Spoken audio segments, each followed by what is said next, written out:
Hello and welcome.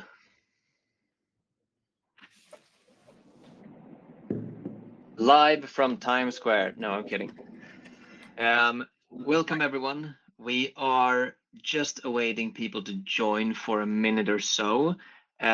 We already have a fair few people on the call. So I've seen other people do this on webinars, but if you want to pop in the chat where you're dialing in from today, that's a fun exercise for us to do for a minute.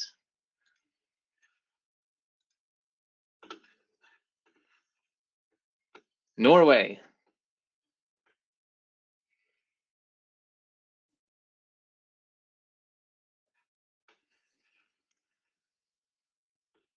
Norway, Portugal, Czech Republic, wow, Switzerland, UK, Scotland, cool. London, Sweden, Watford, we're well represented. Awesome. Germany. Let's see how many countries we can get up to by 3:02. Argentina, wow. Here we go, outside Europe.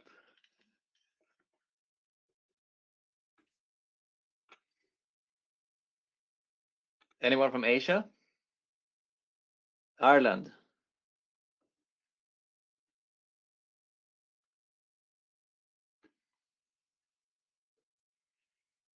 Okay, and I can see more people joining.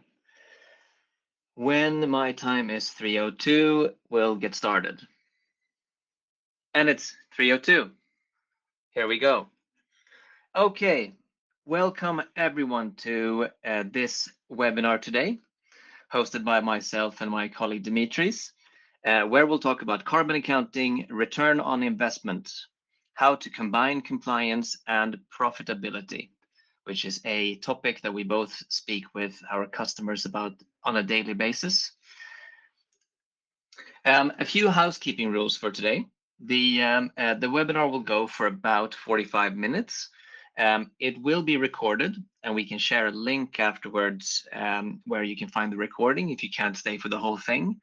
If you have any questions during the webinar, we'll get to a Q&A at the end, and they're very welcomed, all of your questions. You'll see down on your right side that there's a chat tab and there's a questions tab. If you want us to read your questions, please pop them into the questions tab. If you pop them in the chat tab, then there's a chance we won't see them. So please pop them into the questions. And the agenda for today will be first a little section about how to balance compliance with profitability, which will be covered by Dimitris. The regulatory imperative and what's new with CSRD, also covered by Dimitris. He is the expert here. I'm facilitating. The competitive imperative, the journey to delivering carbon accounting return on investment, and how Normative can help with some of these questions. So my name is Joachim, and I will be facilitating this webinar. I work as Nordic sales lead for Normative, so I am mainly responsible for our customer relationships. And Dimitris is my wonderful climate strategy colleague. And maybe you want to introduce yourself quickly as well. Perfect. My name is Dimitri Marios Toidis. I am a climate strategy advisor here at Normative. Probably thinking, what does that mean? So basically, I work with our customers from understanding what is even applicable to them through data boundary, understanding how we can gather data. And once we have this data, how do we use them to support decision making, work on reductions, on like with a lot of things we talk about return of investment as we go on. It's all about how we use data to support the decision making, to support customers throughout the journey. But yeah, Joachim, back to you. Great, thank you. And of course, we'll get to compliance and profitability. But as we're hosting this webinar, it also gives us a little chance to give a plug about Normative. So that's what I'll do first and tell you a bit about who we are. So Normative was founded 13 years ago. We are a carbon accounting platform and service partner. We were one of the original carbon accounting companies in the world. We primarily work with enterprise and mid-market customers who want to improve their carbon calculations, as well as other strategic areas within carbon, such as getting SBTi targets validated, and work on reduction journeys with a global scope, for example. We are industry agnostic, which means that we can work with any company who wants to measure their emissions and also reduce their emissions and report on their emissions, as long as it's within greenhouse gas protocol parameters. And how to balance compliance with profitability. I think, Dimitri, here is where your expertise is more needed. 100%. And that is the big questions. How do we balance compliance with profitability? We see sustainability as a topic coming more and more into our working and also personal lives. Sustainability has moved from the peripheral business into the core of everything we do, right? We see the shift from every major stakeholder, from requests from customers to investors to creditors, and even from reporting requirements, from volunteering frameworks like SBTi and CDP, and to mandatory frameworks like CSRD, TCFD, UKSDR, SSCR, and the acronym jargon goes on and on and on, as we all know. But today, when we talk about the jargons, we talk about and we discussed how we can move from a simple box-ticking exercise into a strategic advantage, which I'm sure that's what we all question. But let's start with some stats, because I think stats and numbers speaks louder than words. And 69%, that is the percentage of faster growth recorded by Unilever across sustainability brands. So what it says here is taking action sustainability, being a steward of sustainability is not just a good to have, but actually have a massive profits and massive advantages. So it's not a whole situation. And Unilever is not alone. We see that the driving sustainability into the business decision, it has to have massive positives. So let's see some more numbers. So first of all, what we see here is that, and this is a report, some data from a report from Deloitte, that's 25 C-suite sustainability report. We see that around 2/3 of execs say that high sustainability efforts have had positive impact on this revenue generation. That's 2/3, 66%. We also saw that 80% of C-suite execs saw an increased sustainability investments in the 12 months prior to May-June 2025. But also we saw that the negative is less than 10%. So we can see the positives outnumber the benefits. So that's what we see more and more organizations taking sustainability just from reporting and compliance exercise into the decision making, and what this means for the supply chain. Now, another thing, we talked about some frameworks before, and something we hear a lot is science-based targets. Now, what we see here is that from SBTi, the trend track of 2025, we saw this 40% increase of how many organizations are taking SBTi. And why this is important? When organizations commit publicly, expand to external frameworks, their targets, that means that they will need to push their supply chain, and especially the tier 1 suppliers, into them taking actions also to reduce their emissions. So if you want to retain customers, or if you want to gain new ones, we will see setting targets, measure your emissions is not just a good to have, but actually it's a must have, because otherwise those suppliers and customers of yours will not be able to hit their own. So we see that domino effect increasing. So that's why, and this is a trend that we see increasing year on year. But we give you a little bit of an insights on some of the benefits. We're talking in a lot more detail with more examples as we go in the presentation. But let's see, because there's so many changes in 2025 around CSRD. Let's see what's happened and how that might impact organizations and that are part of this call today. So 2025. In Europe, we had this amazing thing called CSRD that pushed organizations to start reporting, like I support the whole how we get data. But over the rest of the year, we had a lot of changes. In February 2025, we had the Commission propose this omnibus simplification package that created turmoil in the industry of what does that mean and do we need to report? How does that impact us, especially for organizations that were undertaking their actual CSRD compliance between the DMA. Then in April 2025, we did a stop the clock, which it's, as the name suggests, is stop organizations from need to report by 2-year framework. Then in July, we had the quick fix. And then July and December, we saw the first track of simplified ESRS requirements, which reduced by almost 60%. And then finally in December, we had the approval of Omnibus 1 of simplification for sustainability reporting. Now, what does that mean? In practice, we saw really big changes. And the changes here is all about the scoping of which organization will be part of the initial compliance here. We saw like it reduced by 90%. So now organization need to report this has above 1,000 employees, turnover 450 million, and of course SMEs are no longer required to report. But also some of the value chain caps, like organizations with less than 1,000 employees, they have the legal right to refuse sustainability data requests. So quite big impact. Just trying to give you the perspective.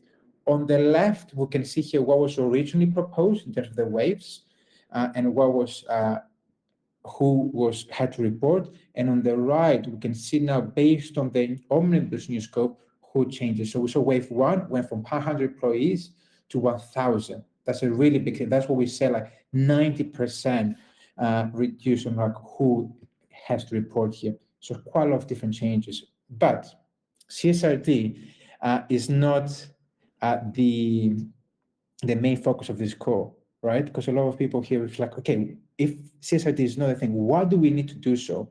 And if out of scope CSRD, does carbon accounting still matters?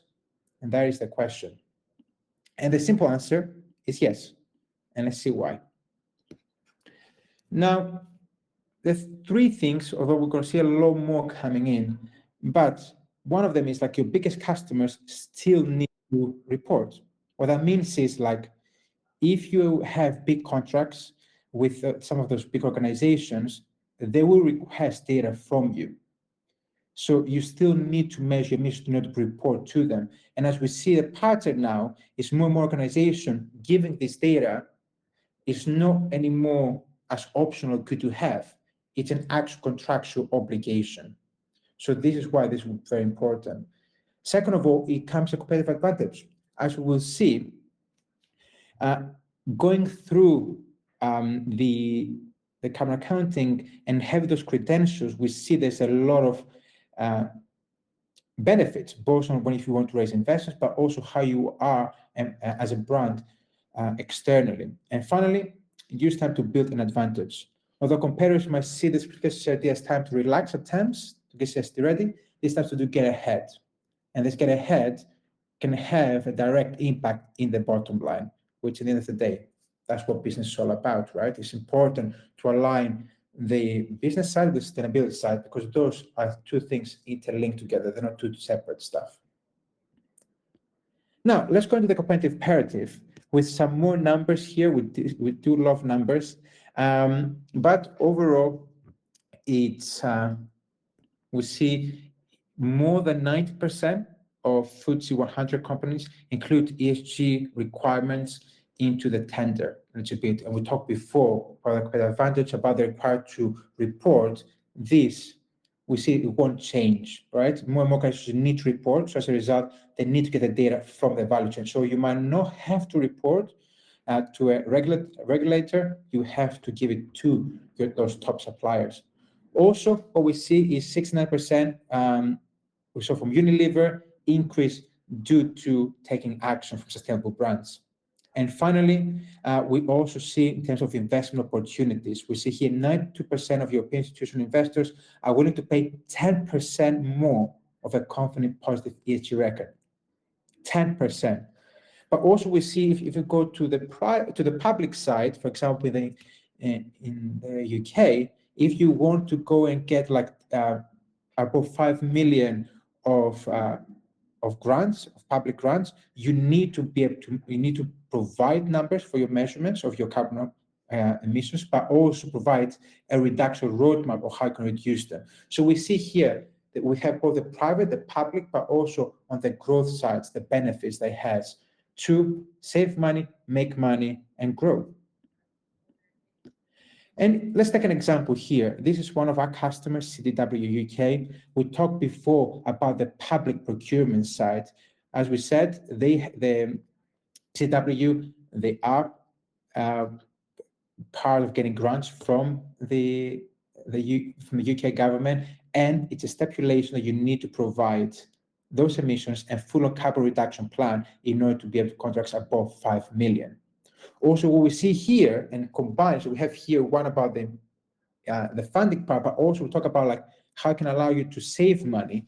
And as you can see here, CW says to reduce fleet emissions by 16% per kilometer, by cut operational waste by 97.5.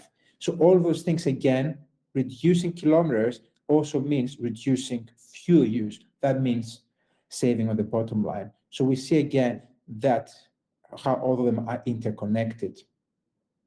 Finally, how carbon accounting can help save money. Again, on the operating expense, we see from a research from McKinsey that 60% of successful ESG programs can help tackle increasing operational expenses, can affect operating profit by as much as 60%. So that again has impact to the bottom line. Also, CFOs, if we have any CFOs people in this call, we know that you love numbers and you also love to tackle risk and also opportunities for cost savings. So we see here, again from Deloitte, 38% of CFOs are motivated to act on climate change due to the cost saving opportunities that it has. And finally, cost reductions. We see this over and over again, but 50% of high priority sustainability efforts has a positive impact on cost reduction, according to the Deloitte report I mentioned earlier. So that's a few numbers: 60% of operating costs, 30% of CFOs, and 55% of cost reductions. But I think numbers always talks best. So one more, see again another example of LTEL, one of our customers here. But carbon accounting, like financial accounting, is a tool to minimize risk in a business planning by eliminating ambiguities, record keeping, by tracking down problem areas. And of course, you need to do this. You need to have this robust inventory that is audit ready, that also support you both on reporting to your customers, as we said, or to regulators, but also support you from unintentionally greenwashing. Because greenwashing is not only something you might do because actively doing so, but a lot of times can done because you don't even know about it, right? If let's say you have like a very like a carbon that might be based on a spreadsheet, or like it has very vague assumptions of how it was calculated. So it's really important to have that robustness and science behind it to back it up. So when businesses use carbon accounting to calculate emissions throughout the value chain, as a result, you end up mapping your entire hotspots, which based on that we can use to take a decision on those ones, which that can support you on cost reductions, cost-saving initiatives like reduce energy bills and better supply agreements. And again, we saw before, it's McKinsey that they can result to 60% of cutting operating expenses. So let's take LTEL. LTEL, it's a service provider for critical infrastructure, enables renewable electricity and high-performing communication networks. LTEL did exactly this exercise that we're talking about, and were able to understand the hotspots, and based on this, they're able to leverage this emissions data to optimize the driving routes.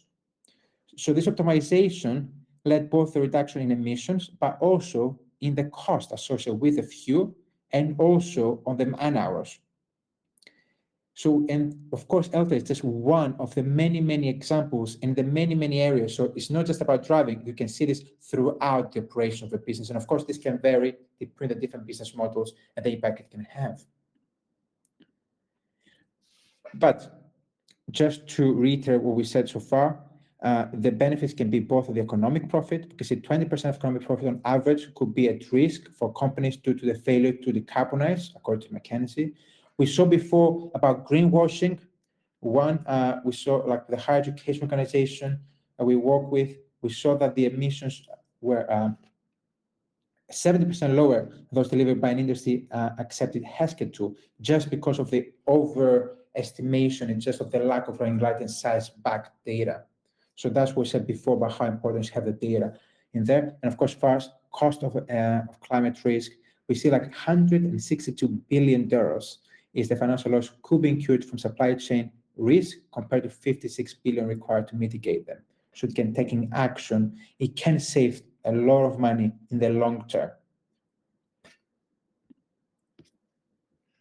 Okay. With that, Joachim, I give it back to you to the studio. Yeah. We're going to break up the first part from the second part a bit with a little poll. And on your bottom right side, you also see a tab polls where we've asked you a question. So do you think compliance and profitability can coexist? So now we would like to hear from you.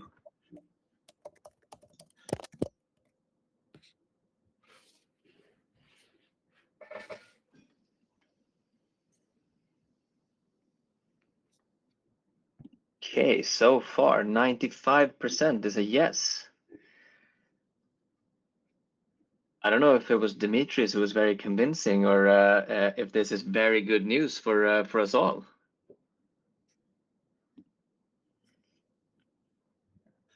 But that's great. It seems like a pretty overwhelming yes from the group, so that's fantastic to hear. We also agreed, naturally, and now we're gonna shift focus a little bit to the journey of delivering carbon accounting return on investment.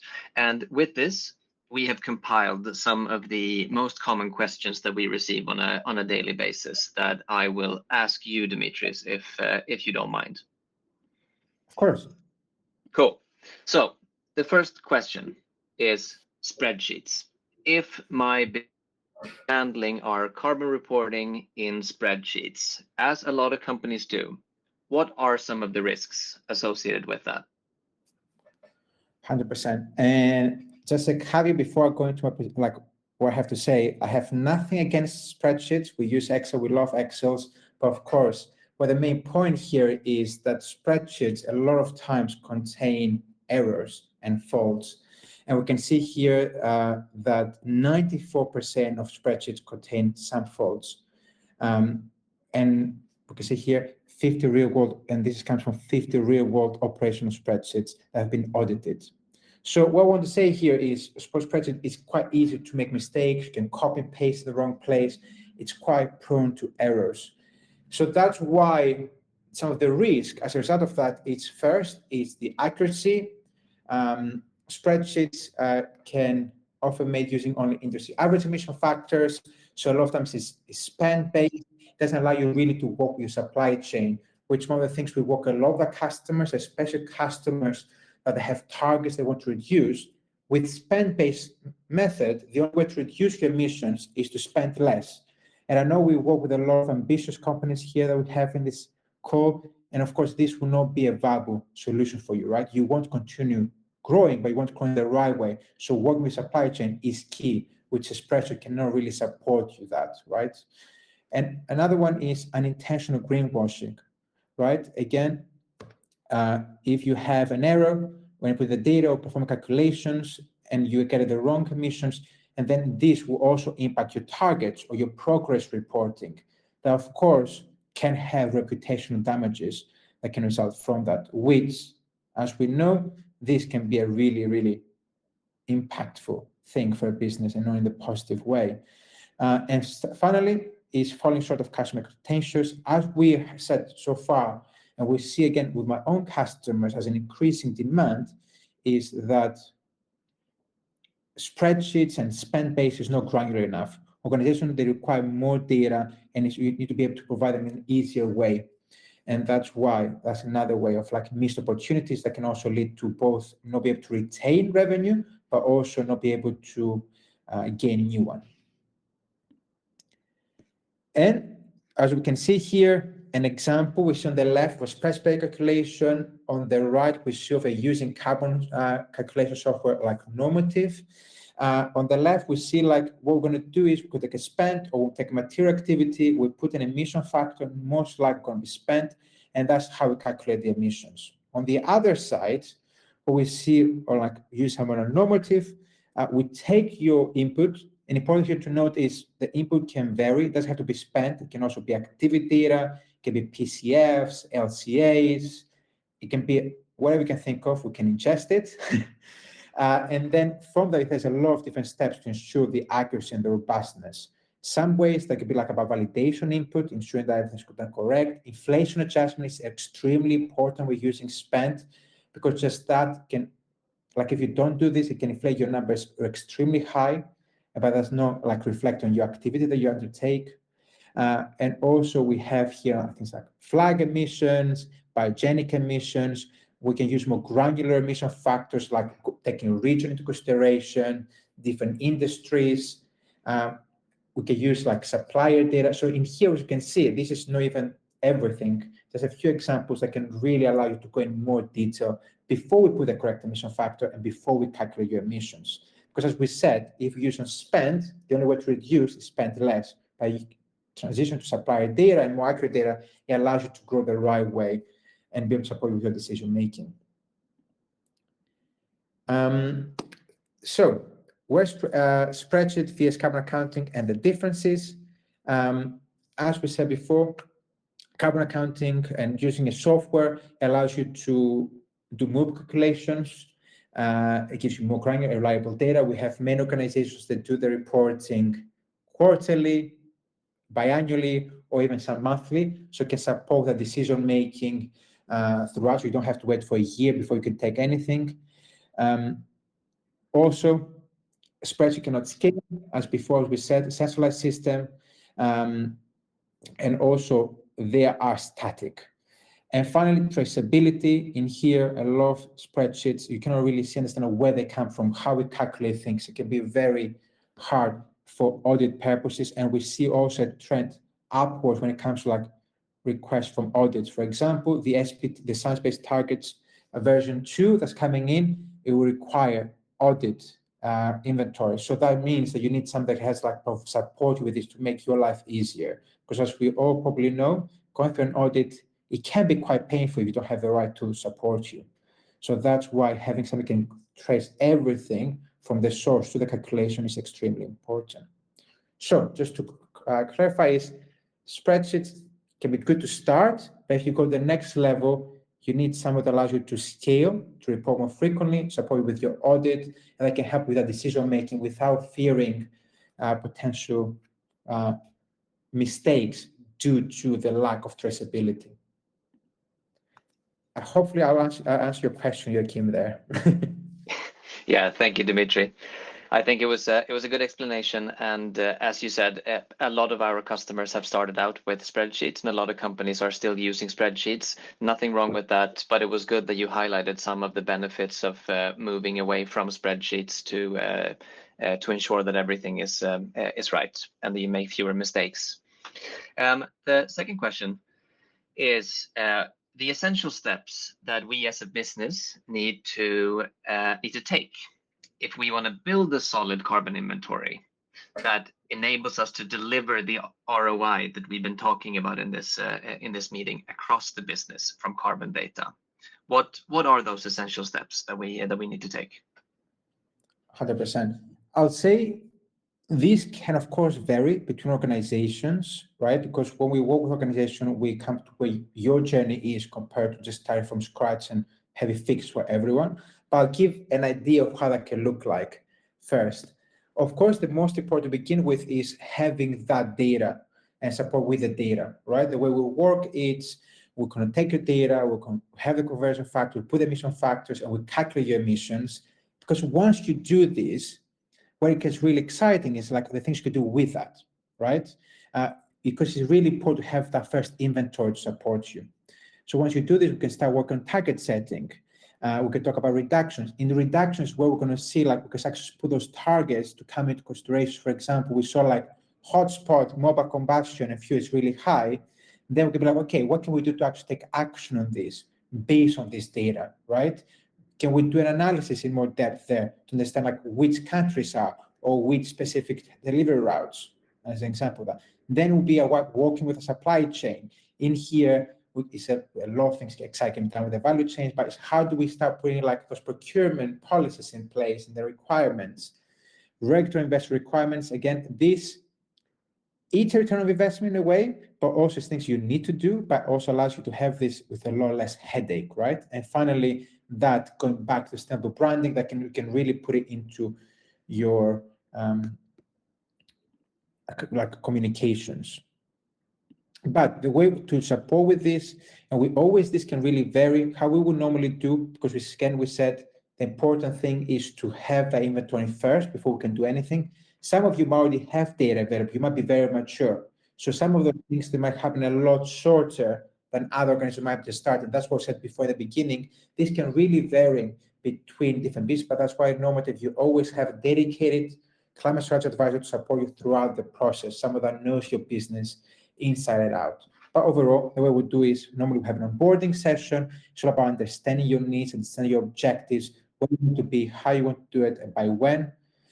Then we're going to the data uploading stage in order to get all the data. Depending on your size of your business, this again can vary. If you have a really complex business with multiple different entities, this might take a bit longer compared to someone that has like a smaller business, maybe with one entity. Again, on these things, the level of support we provide, it depends on the needs of the business. And that's why everything we do is quite customized on that side. Then we're going to go to data quality check, which is all about ensuring that science-based and integrity is the front end of everything we do, because that will support you with a decision making later on, so your targets and your reductions. And finally, we're going to go through the data, understanding like if we have more than 1 year of data, what are some of the year patterns that we see? Where do we need to focus? Where are the hotspots? And that's where the return of investment start coming into place. Once we see the hotspots, we know where we need to focus on, right? And this you can see a little bit more.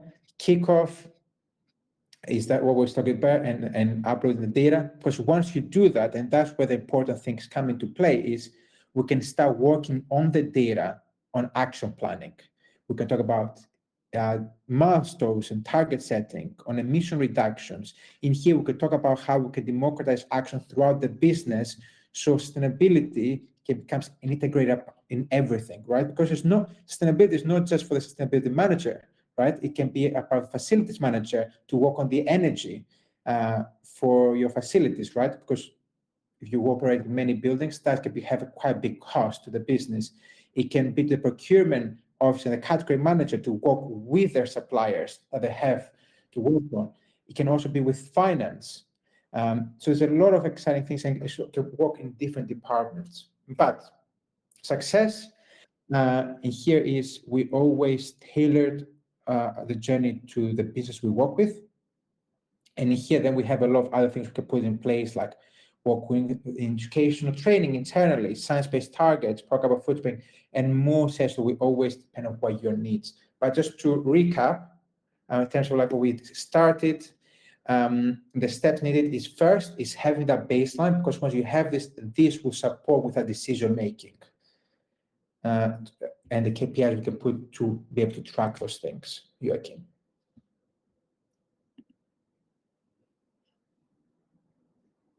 Cool. Thank you. Thank you very much. So far, we've talked a lot about how businesses get started with proper carbon accounting. But what if the company is more mature in their carbon reporting and they're actually shifting the focus to decarbonization? How can we deliver emissions reductions and cost savings then throughout the supply chain?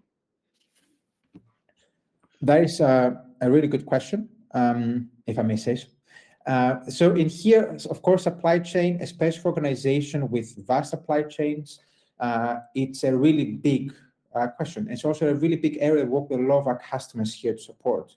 And although I will have to simplify some of the steps in here, I would say there are 3 different parts: foundation and baseline, prioritization and goals, and final implementation. So first, we talked before, it's about like the baseline is the key, right? Because if you don't assess those suppliers, how would you know which one you need to prioritize? Because if you have an organization that have like tens of thousands of suppliers, you need to understand, okay, which ones I need to prioritize first. Then the next steps would do is to set the minimum data requirements based on your business specific risk appetite. Now, what's important here is, and we talked about spreadsheets before, it's for you to just go from spend to supplier data. It's a great ambition, but practically, if you use the data of something like this spreadsheet that you don't have like concrete methodology, that is a direct risk for your own inventory.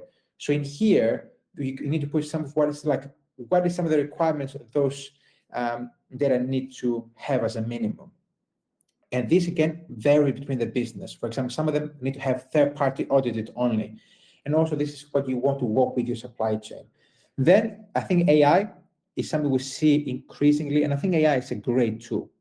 So you can use AI to assess which suppliers have public available data, to perform initial assessment on prioritizing targets. Then once you have the baseline, once you know who you want to target, and once you know what is your like appetite of risk as an organization, the exciting thing starts of like, okay, let's start getting data. We start with the top emitters, right?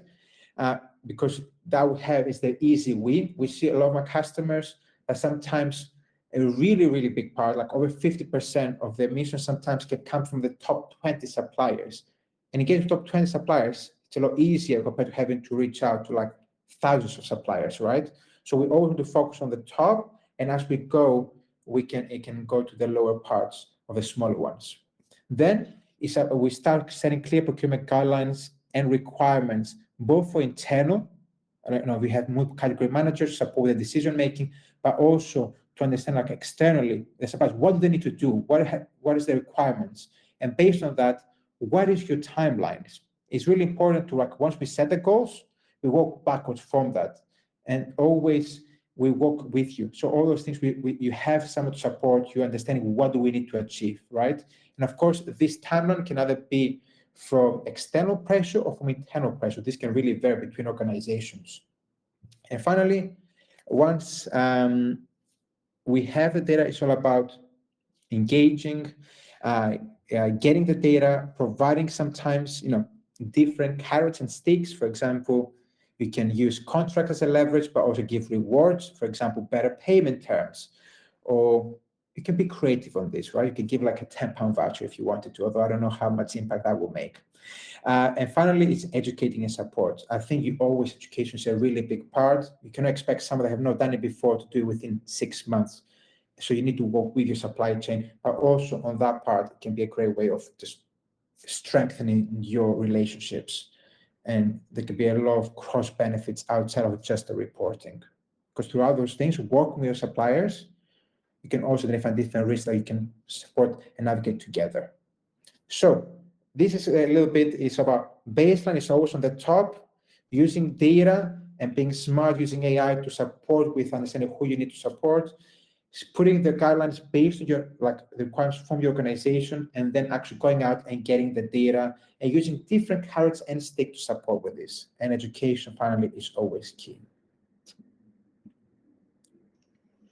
Very nice. Thank you very much for the summary. Before we move into the Q&A part of we have some questions that keep coming in. And before we move to the Q&A part of this webinar, I want to summarize how Normative can help with some of the issues that we're talking about. So what Normative is, it is a platform which is a central system of record to minimize human error. And moving from spreadsheets, you can leverage a lot of the stuff that you've already done and put it into a system of record, but make it more fast and granular. And actually move to draw insights from the data rather than spending time on collecting the data. And what we do, how we do that is platform plus support from Dimitri's team and the climate strategy team. All of our customers have that supported by Normative there. The way that we see it is that the starting point for any organization needs to be to measure. the emissions. If you can't see it, you can't manage it, and if you can't manage it, you can't compete. Thereby, no ROI. So that's our view of this.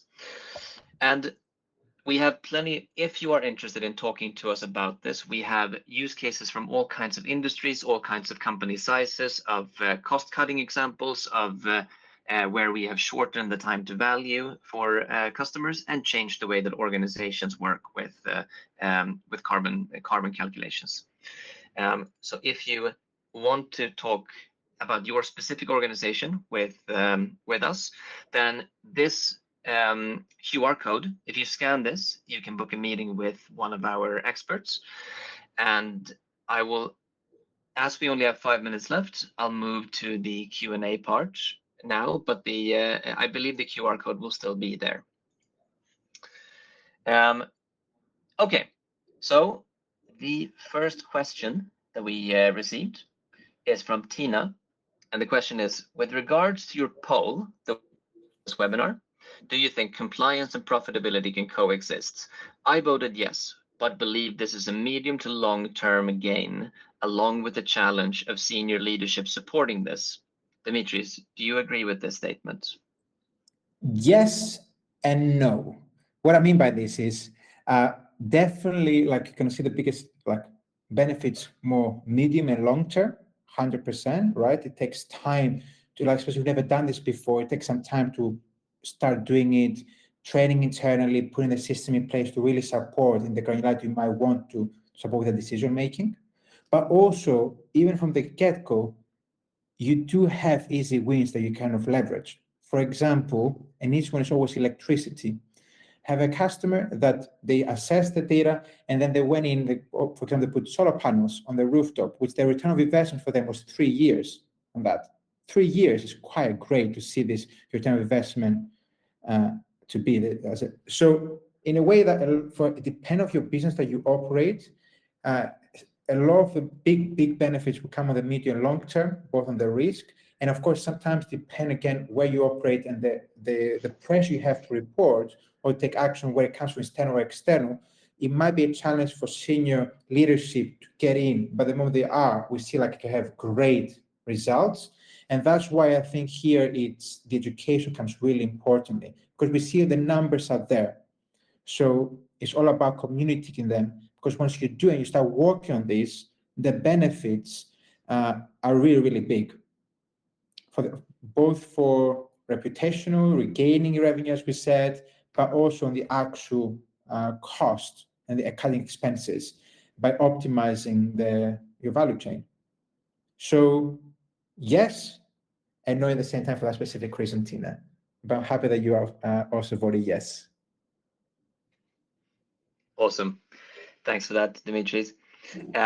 Now we have a CSRD question from Duncan.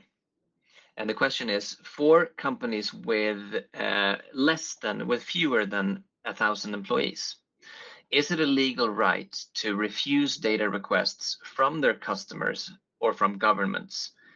Because refusing a data request from your customer sounds risky. I guess on these things, we talked about before again, about retaining like revenue, right? If you don't do this exercise, there's a direct impact. You might lose big contracts. So it goes back to that. You might be able to refuse if you wanted to, if it's not a contractual agreement, but is it wise to do so? It might be something completely different. And with the way we see the trend, this will only increase as as part of contractual agreements to get by them. Wonderful. Can you hear me now, Dimitris? Yes. Sorry, I got some error message with my microphone. Thanks very much. So it sounds like you can technically say no to companies when they request, but given that companies can sort of make decisions based on whether they get this data from you or not, then it's a good thing if you're able to provide them with the data. 100%. Wonderful. We are up on time. We did get a few questions that we didn't manage to answer, but we'll circle back to those who asked them, so to make sure that that you get the answers you're looking for. But thank you very much, all of you, for joining this webinar. If you have any questions that you didn't get to ask or still don't have the answers to, feel free to email them to me or anyone at and we'll make sure to get those answers to you. But it's been a pleasure to host you, even though I haven't said a lot. It's mostly been Dimitri's. But thank you very much for joining, and I hope you have a lovely rest of the week.